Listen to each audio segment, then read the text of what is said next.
Selanjutnya hadis 25. Imam Tirmizi berkata, haddatsana Hannad ibn Sari. Telah bercerita kepada kami Hannad ibn Sari, ia berkata, akhbarana Abdurrahman ibn Abi Zinad. Telah bercerita kepada kami Abdurrahman ibn Abi Zinad. An Hisham ibn Urwah, dari Hisham bin Urwah, dari ayahnya, itu dari Urwah ya. An Aisyah, dari Aisyah. Jadi Urwah ini meriwayatkan dari Aisyah radhiyallahu anha. Urwah ini anaknya Zubair. Zubair itu sahabat Nabi. Urwah anaknya sahabat Nabi. Jadi Urwah ini anak Zubair. Zubair menikah dengan Asma binti Abi Bakar. Berarti Asma ini saudari perempuan dari Aisyah. Kalau begitu Urwah dengan Aisyah hubungannya apa? Keponakan dengan makcik ya. Jadi Urwah panggil Aisyah itulah makcik. Saudari dari ibunya, dari Asma. Dia meriwayatkan dari Aisyah radhiyallahu anha, istri Rasulullah sallallahu alaihi wasallam, ummul mukminin. Qalat, Aisyah berkata, bercerita. Berarti yang menjadi sumber berita di sini Aisyah. Beliau disebut rawi al-a'la dalam ilmu hadis. Yang menjadi sumber berita itu kalau tentang Rasulullah berarti yang menjadi sumbernya itu adalah sahabat Nabi. Jadi kalau sahabat itu disebut ar-rawil a'la, rawi yang paling tinggi, yang berada di puncak. Sedangkan Imam siapa tadi? Urwah, Hisham dan sebagainya itu disebut dengan rijalus sanad. Jadi perawi-perawi yang terlibat dalam sanad rantai periwayatan. Imam Tirmizi itu disebut dengan mukharrij. Orang yang mencantumkan hadis ini di dalam kitabnya. Tertulis dalam kitab. Disebut mukharrij. Jadi ada mukharrij, ada rijal sanad, ada rawil a'la. Nah, itu istilahnya. Qalat, Aisyah berkata, dia bercerita. Dan beliau berhak bercerita karena yang dia ceritakan ini suaminya. Orang yang hidup bersama dia. Bahkan Aisyah ini punya keistimewaan mendampingi Rasulullah sallallahu alaihi wasallam. Nabi sakit dirawat di rumah siapa? Aisyah. Waktu sakit Rasulullah, Nabi nunggu-nunggu kapan giliran saya di rumah Aisyah. Nunggu-nunggu Nabi. Karena dia harus bergiliran di rumah istri-istrinya. Tapi hati Nabi kepingin cepat-cepat ke rumah Aisyah. Berarti Nabi sangat nyaman di rumah Aisyah. Wafat Rasulullah dalam pangkuan Aisyah, dalam dekapan Aisyah. Nabi dikuburkan di mana? Di rumah, di kamar Aisyah. Jadi kalau ada orang yang menghujat Aisyah, malulah. Seharusnya dia malu, karena yang sedang dia hujat ini adalah orang yang paling sayang oleh baginda Nabi sallallahu alaihi wasallam. Menghujat Aisyah sama seperti memusuhi Nabi. Memusuhi Nabi sama seperti menyatakan perang dengan Allah. Siapa yang perang dengan Allah pasti kalah. Pasti binasa. Ya. Dari Aisyah ia berkata, beliau berkata, kuntu aghtasilu ana wa Rasulullah sallallahu alaihi wasallam min ina'in wahidin. Aku dulu pernah, dia bercerita ini setelah Rasulullah wafat. Aku dulu pernah mandi bersama Rasulullah sallallahu alaihi wasallam dengan menggunakan satu bejana, satu ember, mandi bersama Nabi. Kemudian kata Aisyah, wa kana lahu sya'run fawqal jummah wa dunal wafrah. Dan Nabi sallallahu alaihi wasallam memiliki rambut yang lebih pendek dari jummah, berarti tidak sampai ke pundak. Tapi lebih panjang dari wafrah. Jadi antara jummah dengan wafrah, apa namanya itu? Limmah. Nah, ingat ya, wafrah, limmah, jummah. Sedangkan Anas tadi mengatakan rambut Rasulullah sampai telinga. Ini Aisyah melihat rambut Rasulullah sampai leher ya, antara telinga dengan pundak. Di antara wafrah dengan jummah, namanya limmah. Jangan ketukar-tukar ya. Tapi kalau baru-baru hafal tidak ada masalah, tertukar ya. Mirip-mirip jummah, limmah, wafrah, yang mana ini? Tidak ada masalah. Jadi di sini menurut riwayat Aisyah rambut Rasulullah sebatas leher, tidak sampai ke pundak tapi lebih bawah dari telinga. Di sini dikatakan, dalam syarahnya dikatakan ini hadis ini menjadi dalil bolehnya suami istri mandi bersama dengan menggunakan satu ember bersama. Jadi salah satu sisi kehidupan Rasulullah itu yang disorot ya dalam hadis-hadisnya itu adalah tentang romantisme beliau bersama istrinya, bersama keluarganya. Itu jangan dilupakan. Salah satu sunnah yang diajarkan Rasulullah itu kita memperlakukan istri kita, pasangan kita dengan baik. Wa ashiruhunna bil ma'ruf. Jadi istri-istri itu tidak hanya butuh nafkah lahir saja, belanja saja, tapi nafkah batin, kasih sayang, kelembutan, sentuhan dan sebagainya, ucapan yang baik itu sangat dibutuhkan. Dan Rasulullah usianya waktu itu sudah tua. Aisyah masih muda memang. Dan dia mandi dengan istrinya. Bukan dengan Aisyah saja, dengan Zainab pun begitu. Mandi bersama. Mungkin sebagian orang merasa risih, merasa malu, merasa tidak pantas. Tidak. Ini Rasulullah SAW melakukannya dan diabadikan di dalam sunnah-sunnahnya. Kata Nabi, khairukum li ahli, wa ana khairukum li ahli. Sebaik-baik kalian adalah orang yang paling baik mempergauli istrinya. Dan aku adalah orang yang paling baik mempergauli istriku. Jadi Rasulullah itu sangat baik hidup dengan pasangannya, dengan Ummul Mukminin. Sehingga mereka semua terkesan dengan akhlak Rasulullah sallallahu alaihi wasallam di rumahnya. Kalau kita ingin menjadi yang terbaik, salah satunya itu khairukum li ahli. Sehingga Abdullah bin Abbas itu, beliau kalau di rumah itu berhias. Ketika ditanya kenapa dia berhias di depan istrinya, dia mengatakan, karena saya ingin melihat istri saya cantik di depan saya. Saya ingin istri saya berhias di depan saya. Maka saya juga ingin istri saya melihat saya dalam keadaan yang kemas, dalam keadaan yang bagus, dalam keadaan yang elok dipandang mata. Sebagaimana kita ingin melihat istri kita tampil dengan tampilan yang baik di depan kita, begitu juga kita. Istri juga mengharapkan seperti itu. Makanya Ibnu Abbas berhias dia. Itu bagian dari ibadah dia kepada Allah Subhanahu wa taala dengan memperlakukan istrinya secara baik. Itu bagian dari agama. Kelihatannya dunia, tapi itu bagian dari agama. Baik hadirin yang dirahmati Allah Subhanahu wa taala. Jadi yang menjadi yang perlu kita garis bawahi di sini tentang rambut Rasulullah yang diceritakan oleh Ibunda Ummul Mukminin Aisyah radhiyallahu anha, bahwa rambut Nabi itu di antara wafrah dengan jummah, berarti namanya limmah ya. Jadi sudah ada 3 dari wafrah, jummah dan limmah. Rambut Rasulullah itu antara itu. Tergantung siapa yang melihatnya dan kapan mereka melihat Nabi sallallahu alaihi wasallam. Hadis berikutnya, hadis 26.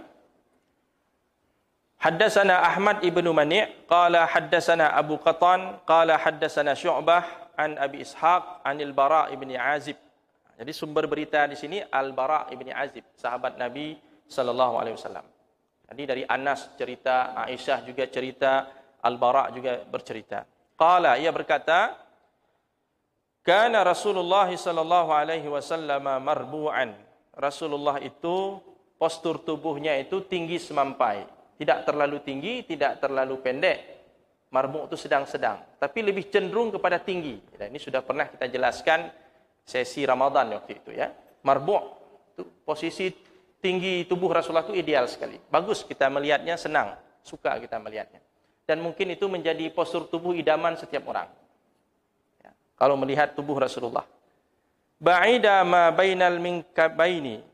Jadi antara kedua pundak Nabi itu lebar. Nabi bertubuh tegap, pundaknya lebar. Wa kanat jummatuhu tadribu syahmata uzunaihi. Dan jummahnya Rasulullah, maksud jummah sini rambutnya. Bukan jummah dalam pengertian istilah tadi. Rambut Rasulullah itu menyentuh telinganya. Berarti kalau rambut menyentuh telinga, apa namanya? Wafrah. Riwayat Anas, rambut Rasulullah jummah. Riwayat Aisyah, rambut Rasulullah itu limmah. Riwayat Bara' bin Azib, rambut Rasulullah itu wafrah. Biasa itu perbedaan. Kita sudah sebutkan tadi metodenya ya. Jadi jangan ini Bapak Ibu sekalian, jangan latah kita ketika melihat ada hadis yang bertentangan satu sama lain langsung kita takut. Tak perlu takut. Penyelesaiannya sudah ada pada ulama kita, sudah ada. Sudah cukup mereka menyelesaikan. Jadi tidak perlu kita dibodoh-bodohi oleh orientalis mengatakan ini hadis Nabi kalian saling kontradiksi, ini enggak jelas ini. Yang betul yang mana? Itu orang yang belum pernah belajar, ya latah dia langsung takut, panik ketika menemukan antara satu hadis dengan hadis lain bertentangan. Bagi kita yang sudah belajar dan kita sudah mengerti metodenya, tidak perlu takut. Biasa itu. Mana hadis yang bertentangan? Ini penyelesaiannya. Jam'u wa taufiq, atau ditarjih, atau nasakh, atau tawakuf. Tidak ada masalah. Ulama besar kita sudah melakukan itu semua. Ada Imam Syafi'i yang paling jago dalam masalah itu. Ibnu Khuzaimah jago sekali dalam masalah itu. Mencocokkan hadis, mencari titik temu. At-Tahawi, Tabari dan sebagainya. Ulama kita. Ibnu Hajar, luar biasa. Tidak perlu takut. Tidak perlu panik kita. Tidak perlu membuat kita merasa, oh ya, kenapa begini hadis Rasulullah? Kenapa saling bertentangan begini?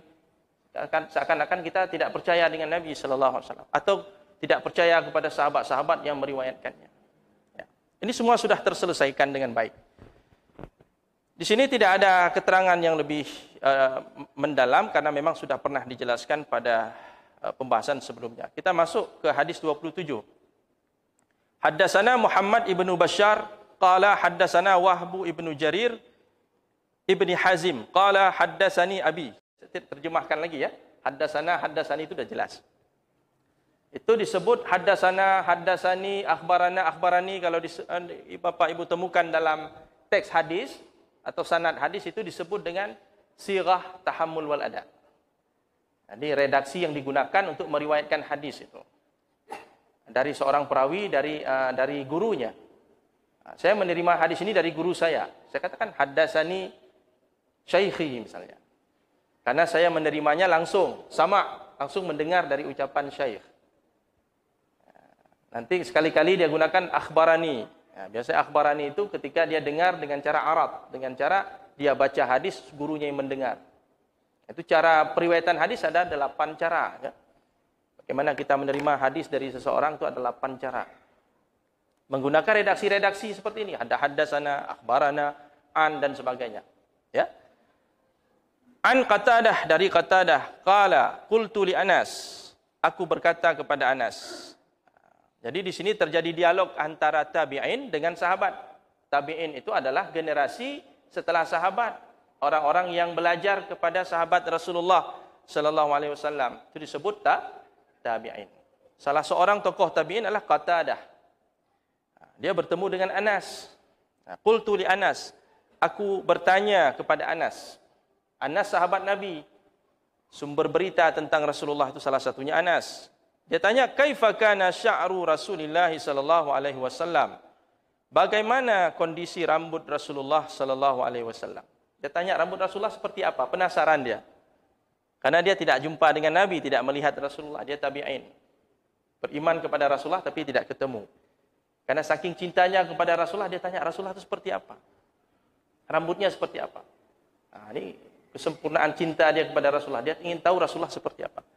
Dia tanyakan kepada Anas. Dijawab oleh Anas. Qala, lam yakun bil ja'di wala bis sabti. Rambut Rasulullah SAW itu tidak keribu. Tidak terlalu keriting, keribu. Wala bis sabti, dan rambut beliau tidak terlalu lurus. Tidak lurus seperti itu. Tapi rambutnya bergelombang. Ikal ya. Kalau bahasa kita mungkin disebut ikal. Ikal mayang atau ikal apa gitu. Cantik, rambutnya bagus. Kana yablughu sya'ruhu syahmata uzunaihi. Rambut Nabi SAW itu mencapai cuping telinga. Berarti kalau cuping telinga itu apa namanya tadi? Apa Pak?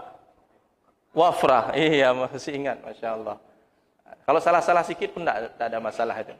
Ya, limah, jumah, wafrah. Ada wafrah ya, kalau kena telinga wafrah ya. Kalau antara telinga dengan ini, jumah atau limah? Limah. Limah sama jumah mirip-mirip ini. Limah ya, limah. Kalau sudah sampai menyentuh pundak baru jummah. Ya, Masya Allah. Ahsantum. Lam yakun bil ja'di wala bis sabti kana yablughu sya'ruhu syahmata uzunai.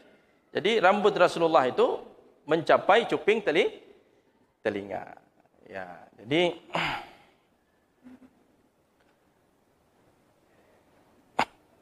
tidak ada masalah. Ini riwayatnya berbeda-beda, kita sudah sampaikan tadi metodenya, tidak ada masalah.